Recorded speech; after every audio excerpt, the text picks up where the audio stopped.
Bolivia enfrenta todavía altos índices de morbimortalidad materna, una realidad atravesada en muchos casos por partos sin asistencia adecuada, sobre todo en áreas rurales, donde el riesgo llega a ser hasta 4 veces mayor. Las barreras lingüísticas y culturales, el trato discriminatorio y las prácticas obstétricas invasivas que no respetan las creencias ni las tradiciones de los pueblos originarios han generado una gran resistencia de muchas mujeres a acudir a los hospitales.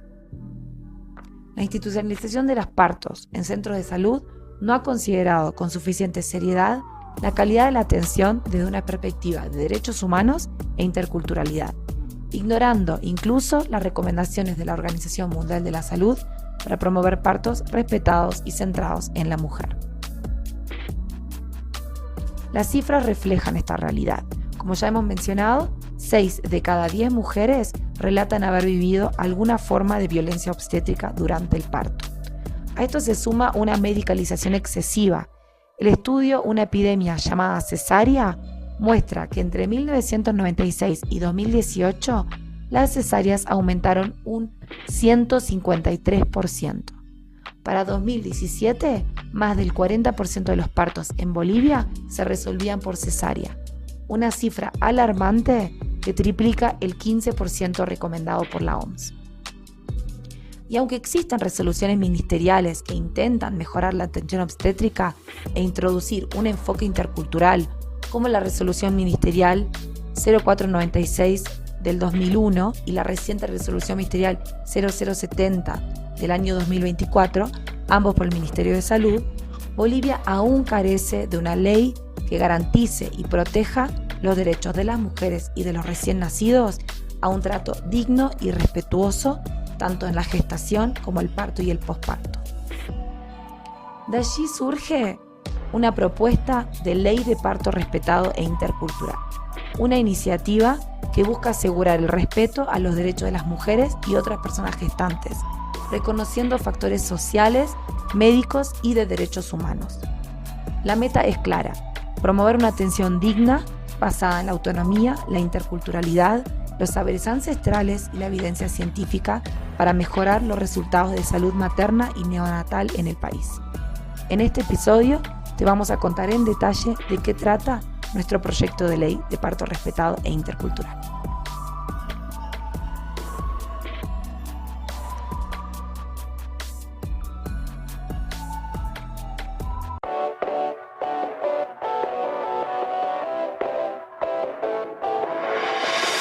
Somos el Observatorio de Violencia Obstétrica Bolivia, mujeres activistas que defendemos los derechos sexuales y reproductivos durante la gestación, el parto y el posparto. Acompañamos a las familias con apoyo, sostén e información sobre sus derechos. Investigamos, visibilizamos y denunciamos la violencia obstétrica. Damos talleres de sensibilización y actualización al personal de salud y dialogamos con diferentes actores para transformar la manera de parir y nacer en nuestro país. Bienvenidas y bienvenidos a Parir y Nacer con Respeto, Voces contra la Violencia Obstétrica, un podcast para escuchar, aprender y transformar, un espacio destinado a compartir datos, testimonios y alternativas para garantizar que cada nacimiento sea digno, seguro y respetado.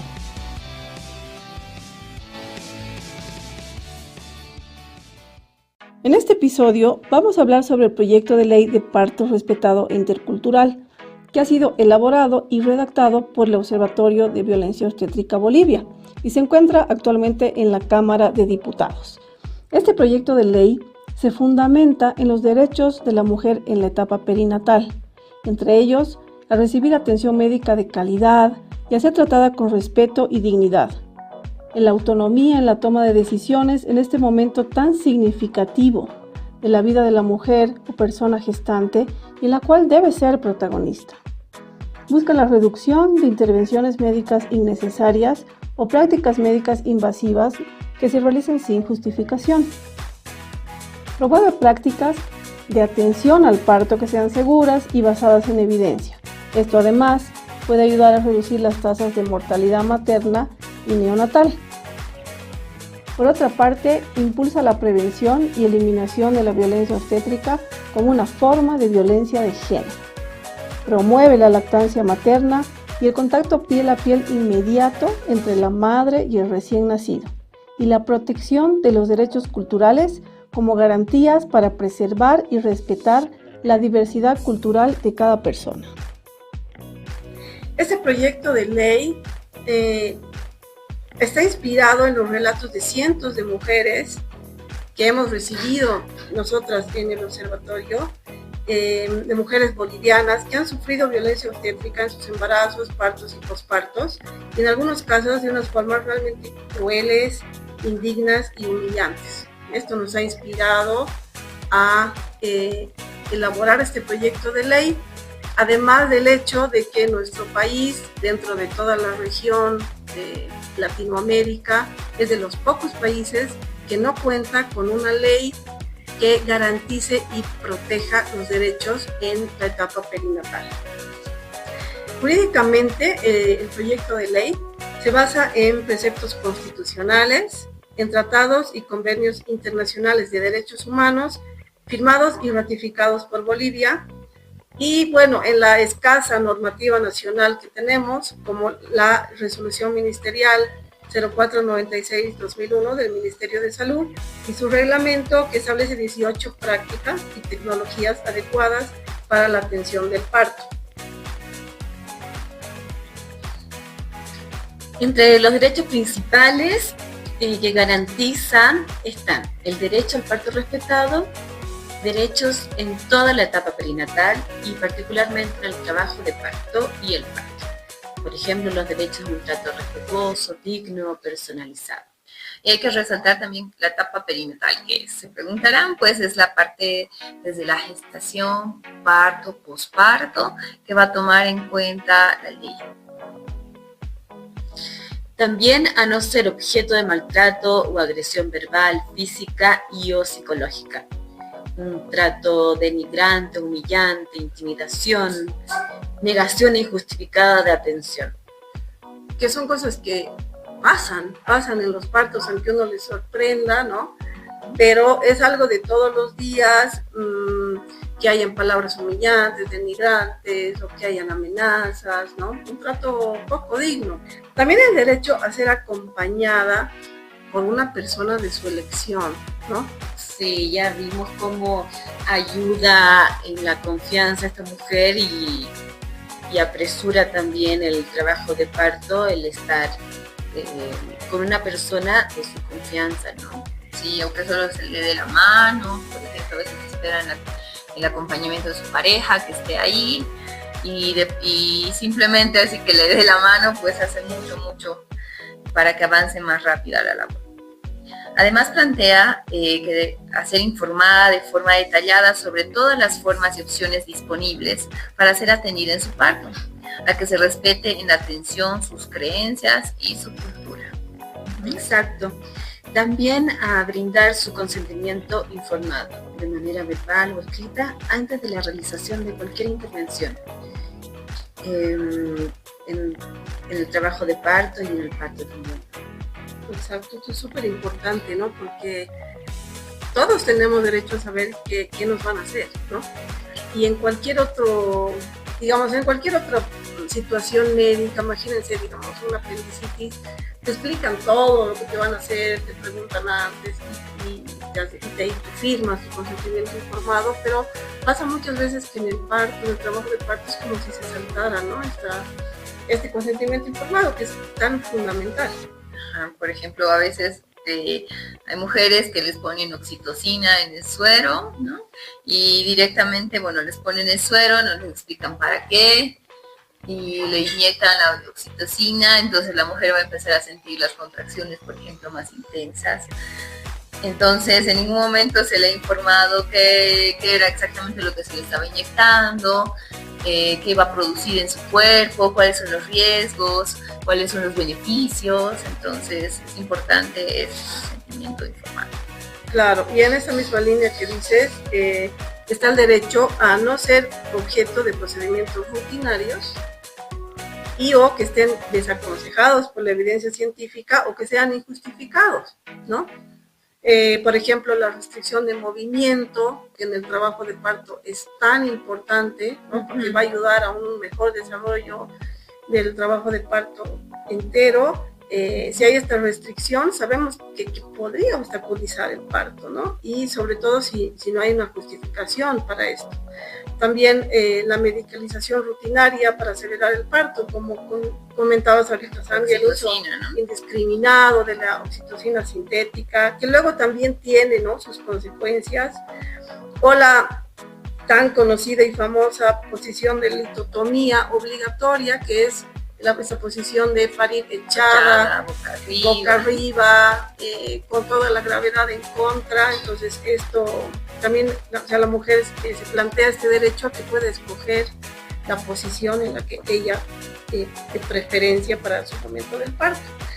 También estaba la episiotomía, que ya lo hemos hablado en otros episodios, ¿no? Este corte en la vulva en el periodo exclusivo, que no se haga de manera rutinaria, sino solamente cuando sea necesaria. No solo en primerizas, porque hablábamos también de otro capítulo, ¿no?, que solo a las primerizas generalmente se les hacía esta episiotomía, que es tan dolorosa en el proceso de recuperación. Claro, sobre todo que no se la haga de rutina, ningún procedimiento que se haga de rutina y por protocolo, sino siempre por justificación médica.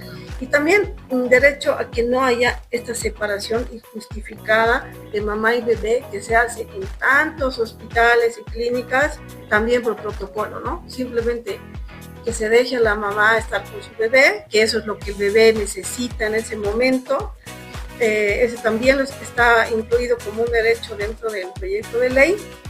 Y algo que también es novedoso es que se incluyen los derechos del recién nacido, ¿no? Se toma en cuenta a esa persona que acaba de llegar a este mundo, que sea recibida con toda la dignidad y el respeto que se merece, que no se le apliquen al bebé recién nacido tampoco procedimientos rutinarios, y que todos los procedimientos que se le va a aplicar tienen que ser informados a su madre y consentidos. También este consentimiento informado tiene que estar presente también en los procedimientos de los recién nacidos.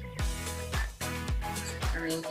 Y otra cosa que resalta es el aspecto intercultural, ¿no? Se habla en la ley de la atención, el embarazo, el parto, esa interculturalidad a partir del rol de las parteras como parte del Sistema Nacional de Salud, ¿no? Si bien la ley 459 habla de la ley de medicina tradicional, pero aquí también estamos dando ese protagonismo a la partería. Depende también la decisión de la mamá si quiere ser atendida por una partera, partero, que se respete su rol como tal. Y además, si pensamos, la ley 459 ya reconoce a parteras y parteros como parte del sistema de salud, lo pone de forma explícita. Sí, pero vemos, ¿no?, todos los días como ese desconocimiento de la partera, ese ninguneo, por así decirlo, ¿no? Sí, no hay un reconocimiento de las parteras como parte de nuestro sistema de salud y bueno, nosotros nos agarramos a varias leyes y entre ellas la 459, así que ya está, pero nosotros rectificamos y apoyamos también a estas mujeres y hombres que también traen hijos al mundo y que lo hacen también de forma respetuosa. También la ley plantea roles de acompañantes de maternidad como las dulas, educadoras prenatales y asesoras de lactancia, que constituyen una red de apoyo importante para el sostén emocional de la mujer en esta etapa tan sensible. Claro, sabemos que en otros lados, por ejemplo, incluso hay estas acompañantes de la maternidad están incluidas en los sistemas de salud, ¿no? Ajá. Porque ya se ha visto con estudios que, por ejemplo, el acompañamiento continuo de una mujer durante todo su trabajo de parto puede llegar a acortar el tiempo del trabajo de parto, puede llegar a hacer que no sean necesarias intervenciones médicas, medicalización. Entonces, esto se pone dentro del proyecto de ley, pero no es un capricho, sino que hay un sustento también para esto, ¿no?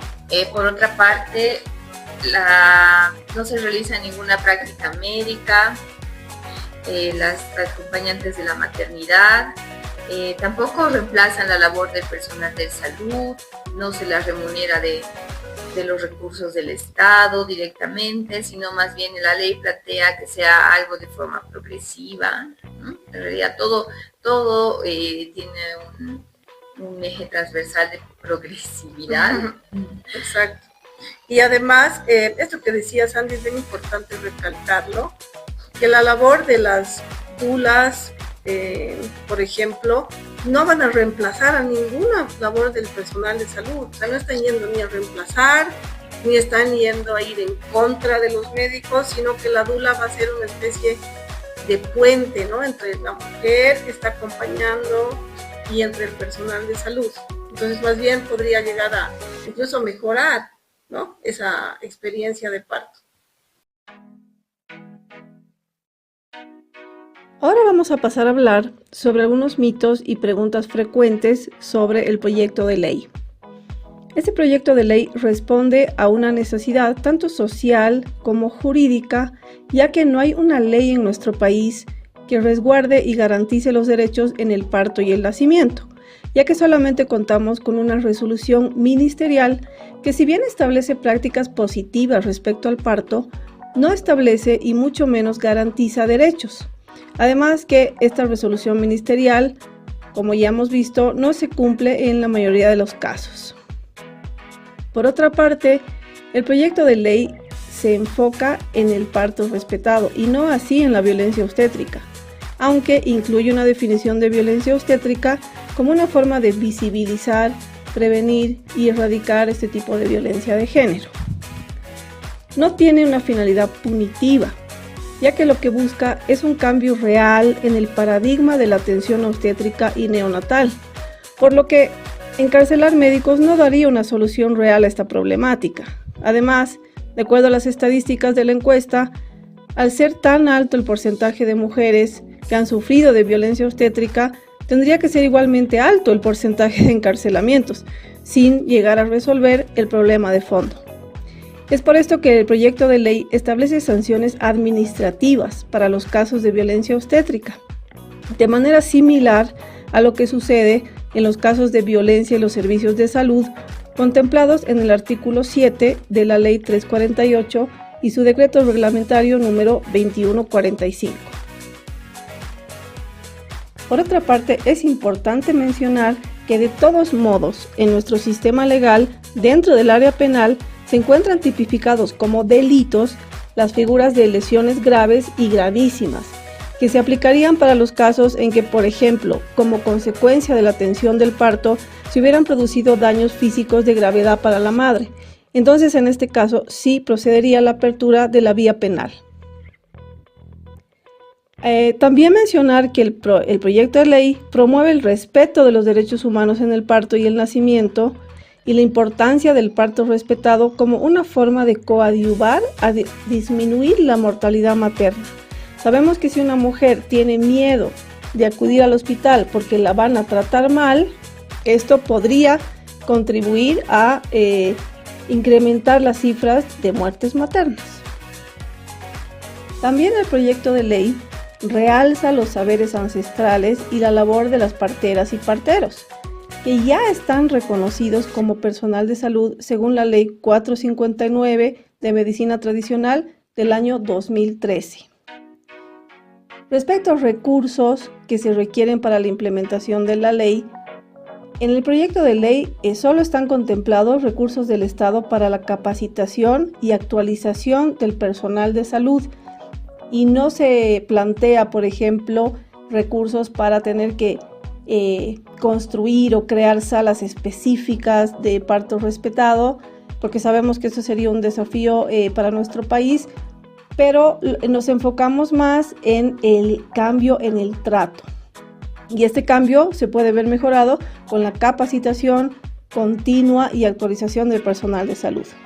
Y por último, no promueve el parto en casa, sino la toma de decisiones de la mujer para elegir el lugar donde ella decida parir de manera informada.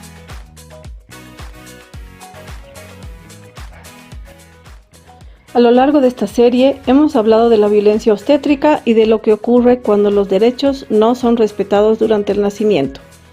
Y quizá muchas veces nos hemos quedado con la pregunta: ¿cómo sería un parto respetado? ¿Cómo se vive cuando sí hay respeto, acompañamiento y cuidado? ¿Cuáles son los relatos que desearíamos escuchar a partir del proyecto de ley? Para responder a esto, vamos a escuchar una experiencia real.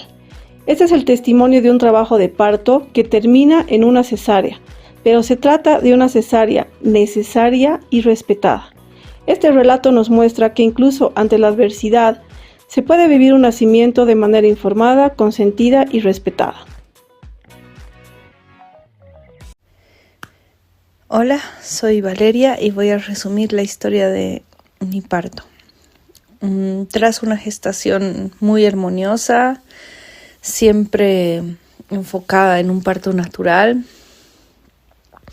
entramos en proceso de parto con ruptura de bolsa a las 6 de la mañana de un miércoles, habiendo tomado la decisión de tener un parto en casa, ya que mi hermana pues es dula y también tengo una dula aquí de vecina muy cercana.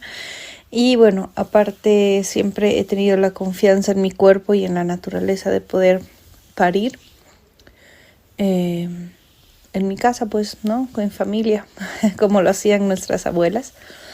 Así que comenzamos el proceso de parto con un miércoles.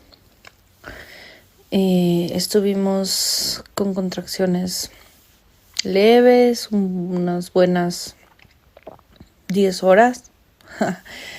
Y bueno, empezaron contracciones fuertes, vino un doctor a ver en qué momento de dilatación estaba, porque a pesar de sí confiar mucho en la naturaleza, también confío en la medicina sistémica, no la descarto. Entonces un doctor nos asesoraba un poco por ahí. Llegó y todavía estábamos en un 5 de dilatación. Yo estaba perdiendo líquido y aún la cabeza no había bajado al canal de parto. Bueno, esperamos otras 10 horas, bailando, cantando, ceremoniando, subiendo y bajando gradas. Y pues disfrutando el momento de alguna manera que posible.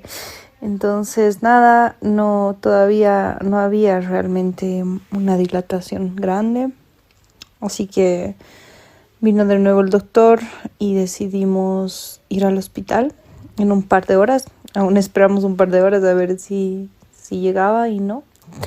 Entonces fuimos al hospital y a un hospital público. Me encantó porque una atención de primera, la verdad, o sea, bueno, tampoco es que te tratan como una reina, pero sí la calidad de la atención, ¿no? Entonces la doctora me dio opciones para parir natural o cesárea. Y bueno, si hubiese sido por mí, la verdad que creo que hubiera optado por algo natural, pero en ese momento me conecté con mi bebé y le pregunté qué es lo que quería hacer. Y ella me dijo que quería nacer ya, o sea que quería que la saquen ya. La opción natural hubiera tardado unas 6 o 7 horas más. Bueno, resulta me meten al quirófano rápido. Y pues nada, había un montón de gente ahí en la sala. La verdad que uno está en trance y tampoco era muy importante para mí eso. Solo quería que ya la bebé salga. Y bueno, yo estaba muy cansada después de casi 30 horas de trabajo de parto, ¿no? O sea, bueno, de contracciones fuertes.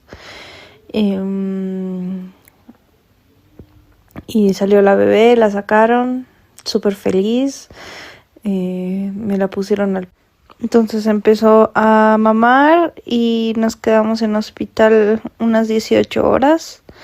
Pues bueno, yo no estoy muy acostumbrada a los hospitales, entonces fue un poco chocante para mí, pero De todas formas, estoy muy, muy agradecida de que exista la cesárea porque mi bebé hubiese podido haber tenido un sufrimiento fetal.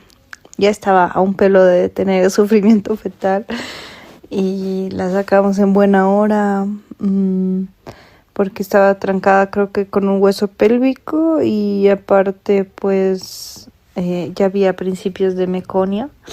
Entonces fue la mejor decisión. Entonces sí aconsejo a todas las madres escuchar siempre su intuición más profunda. Un abrazo a todas las mamis. Acabamos de escuchar un audio de un parto que, a pesar de haber sido en un hospital público, ha sido un parto respetado, en nuestra opinión, porque se le ha dado a esta mamá la opción, por un lado, de decidir si quería continuar con todo su proceso de trabajo de parto para llegar a un parto natural o si quería la cesárea. Eso es algo súper importante porque se le está dando a ella la facultad de decidir, y ella, en uso también de su consentimiento informado, ha optado por la cesárea. Este parto, de todas formas, ha sido respetado a pesar de la cantidad de intervenciones que suele haber en una cesárea, e incluso se ha logrado hacer un contacto piel con piel, ¿no, Vero? O sea, no ha sido solamente cesárea y me lo llevo, como sucede en la gran mayoría de los casos, sino que también ha podido tener esa opción de tener a su bebé piel con piel, de iniciar la lactancia en ese mismo momento. Así que yo creo que, no sé, ha sido un parto bastante exitoso, ¿no? Sí. A pesar de que ella quería otra opción. Ella misma lo dice con las palabras: nos dieron calidez, y esa calidez es muy importante dentro del parto respetado. Ella se sintió en confianza, se sintió segura para seguir su trabajo de parto que lo había hecho ya en su casa, con toda esa calidez que estaba en su ambiente. Llegó al hospital y se continuó. Eso es muy importante también. Sí, les dieron las opciones y ella pudo decidir. Exactamente. Además que ella, claro, su idea era tener un parto en casa. Imagínate el escenario, ¿no? Un cambio de 180 grados respecto a su plan inicial, y aún así ella lo ha podido vivir como un parto digno, respetado, ¿no? Sí, se sintió bien con su experiencia de parto. Exactamente.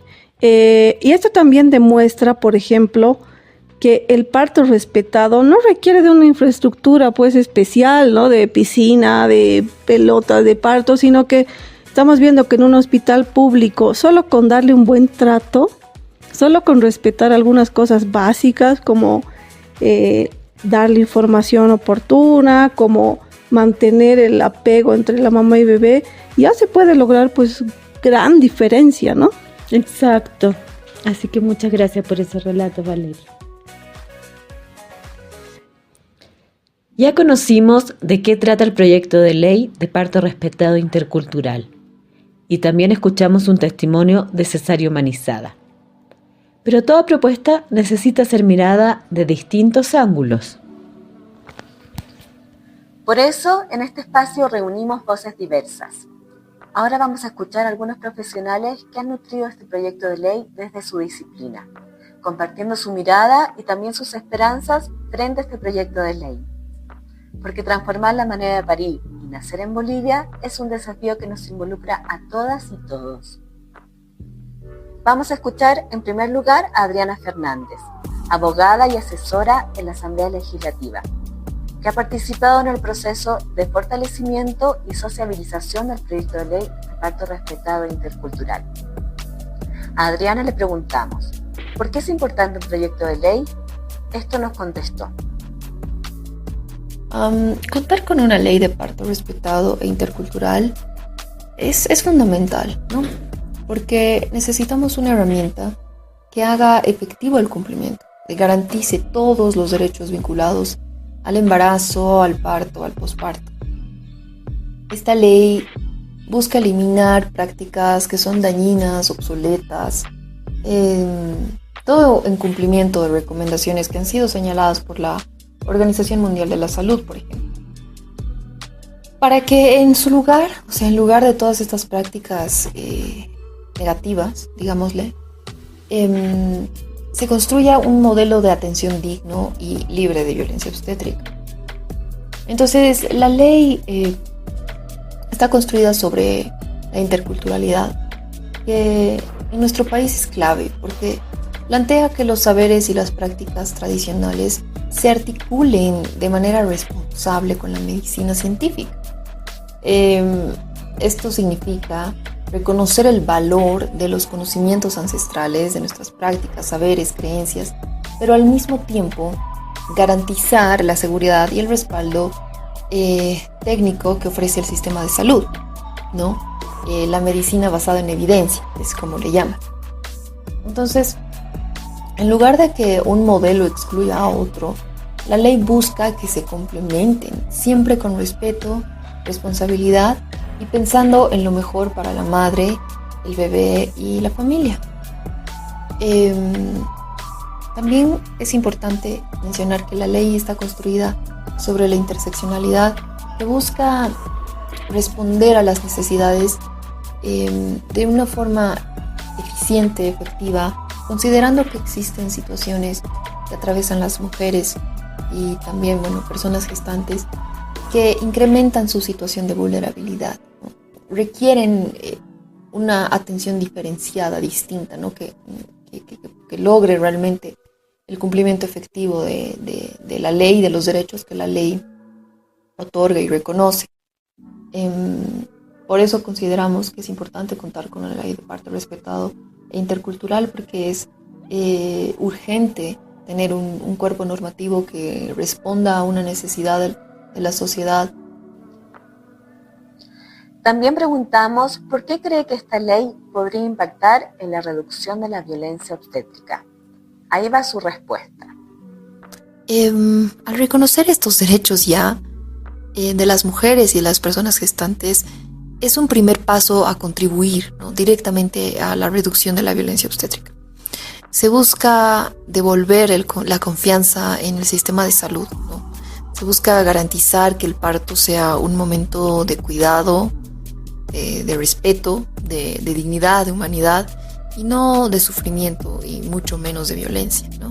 El objetivo principal, más grande y más poderoso de este proyecto es que en un futuro las nuevas generaciones, tanto de mujeres como personas gestantes, como personal de salud, autoridades, tengan muy claro cuando se trata de violencia obstétrica.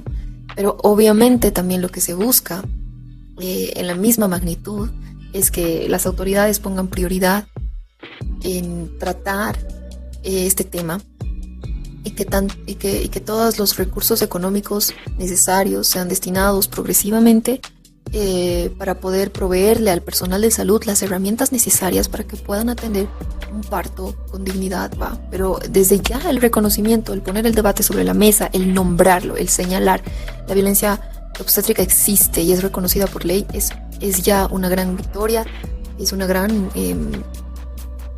conquista para que, como mencionaba, se pueda diferenciar. Al momento en el que estamos observando algo, podamos decir esto es violencia y no es correcto y no debe continuar, ¿no? Y el personal de salud también, esta actitud que quizás creí normal, que no cuestioné, que adapté, que aprendí, es violencia y no quiero seguir ejerciéndola. Como hemos mencionado, es fundamental integrar las voces de quienes día a día están en los espacios de atención. Muchas y muchos profesionales de salud también se han alarmado frente a la realidad de partos violentos y han decidido trabajar desde otro lugar, más humano, más respetuoso y más digno. Hoy tenemos el honor de contar con voces aliadas en esta lucha. Escuchemos al doctor Beltrán Lares, médico obstetra venezolano. Reside en Argentina, pionero en la humanización del parto y nacimiento, y se dedica a la docencia y a la sensibilización de profesionales de salud en partos respetados. Escuchemos a la doctora Carolina Muñoz, reside en Cochabamba. Ella es ginecóloga oncóloga y ginecóloga obstetra. ¿Qué cambios ha visto en países donde se ha implementado una ley de parto respetado? Bueno, en los países donde se ha implementado una ley de parto respetado, los cambios más importantes que me parece que han ocurrido es primero en el nivel de conciencia en los legisladores y muchas personas con un nivel de gerencia y de toma de decisiones alto y amplio que permite cambios muy rápidos en la sociedad. Eso sería ese cambio en el nivel de conciencia, e inclusive un cambio de nivel de conciencia y de información a nivel público, sobre todo si se respalda, digamos, esa implementación de la ley con actividades divulgativas y publicitarias de lo mismo. En el caso del ejercicio médico a partir de la ley, el cambio no ha sido tan notable ni tan profundo. Ha habido también una mayor conciencia en algunos grupos, digamos, proactivos y proclives al cambio y a la adaptación de un mundo que se ha transformado y dándole más visibilidad, soporte y acompañamiento a los derechos de las mujeres. Nunca ha sido fácil la transición porque siempre se ha pensado que es un instrumento para mayores demandas, para incluso cuando se usa de forma no adecuada ni ética, pues pudiera ser también aprovechada para ser inquisitivo con el gremio médico, etc. Sin embargo, también es cierto que en cuanto más se instruye respecto al parto humanizado y en los países en los que se cuenta con esta ley, se tiene que tener una preparación muy exhaustiva para la aplicación de la misma, no es algo sencillo. Se ve la disminución evidente de la violencia obstétrica y nacimientos más respetados. ¿Qué desafíos o resistencias puedes notar en la promulgación e implementación de esta ley? Bueno, el desafío más grande es poner de acuerdo a los legisladores y a todas las personas encargadas de la promulgación de las leyes, que son legisladores y políticos, para entender y comprender la magnitud de esa transformación de la atención de la mujer y de los derechos de las mujeres en una ley. La resistencia más grande es la ignorancia, la prepotencia, el mantener una postura congruente y seguidora de los rigores y de los aspectos del patriarcado y del machismo que reducen la posibilidad de la modificación de las leyes a favor de las mujeres. ¿Cómo perciben cómo percibe la integración de la interculturalidad, la inclusión de las parteras y otras acompañantes de la maternidad, como dulas, asesoras de lactancia, educadoras perinatales, en la atención materna? Eso es clave. La integración de la interculturalidad permite un respeto por justamente la persona y su grupo, tribu o comunidad, como lo quieran llamar, donde esa persona ha nacido y se desenvuelve, respetando sus valores y creencias. La inclusión de las parteras permite el conocimiento ancestral, la conexión con la comunidad y la reducción de costos al preparar estas parteras e integrarlas al servicio de salud. Al igual que otras acompañantes como dulas, asesoras de lactancia y educadoras perinatales, que hacen ver que el proceso de atención a la maternidad es complejo, con muchas aristas, con muchos detalles, muchas veces físicos, mecánicos, digamos, protocolares, y muchos otros de aspecto psicoemocional muy potentes que incluyen no solo a la madre, sino también a sus recién nacidos. Cuando todas estas personas y profesionales están bien capacitados, definitivamente que facilitan el trabajo del obstetra. Incluso yo diría que se reducen las distocias del trabajo de parto y además que la paciente se siente mucho más acompañada y no todos podemos dar la misma capacitación, es decir,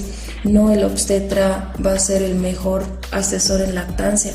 Desde luego que tenemos conocimiento, que podemos ofrecer ayuda y una instrucción, pero hay gente que solo se dedica a eso y que podría ayudar de una forma mucho más estrecha y generando también mucha confianza en la paciente, y eso beneficia en todo sentido. Puerperios más asequibles, con menos complicaciones, menos mastitis puerperal, menos distocias del trabajo de parto. Es decir, es un equipo multidisciplinario que bien organizado, bien capacitado e integrado, desde luego que mejora todo el proceso del parto y del puerperio. Finalmente, compartimos un mensaje de Adriana Fernández a todas las mujeres que están a la espera de un parto respetado en Bolivia. El mensaje que le daría a quienes están a la espera de un parto respetado en Bolivia es que la semilla ya está sembrada. Hoy estamos trabajando en un proyecto de ley sólido, legítimo, y ese reconocimiento legislativo es el primer gran paso hacia la transformación. Es una gran conquista y bueno, el objetivo es muy claro: que el momento más poderoso y a la vez más vulnerable que atraviesa una mujer, que es el parto, sea una experiencia positiva. Que el instante en que un ser humano llega a este mundo esté rodeado de respeto, cuidado y dignidad. Para lograrlo necesitamos mantener la conversación viva en la sociedad y en nuestras autoridades, ¿no? Sensibilizar, educar y asegurarnos de que el debate continúe hasta que la ley sea aprobada. Ese será solo el inicio. Después, el gran desafío será trabajar juntos como sociedad, recordándole y exigiéndole al Estado el cumplimiento de su deber de garantizar la implementación real y efectiva de la ley. Les diría también que este esfuerzo legislativo nace de sus voces, de sus luchas, sus historias y sus experiencias. Y gracias por eso, es un tremendo honor.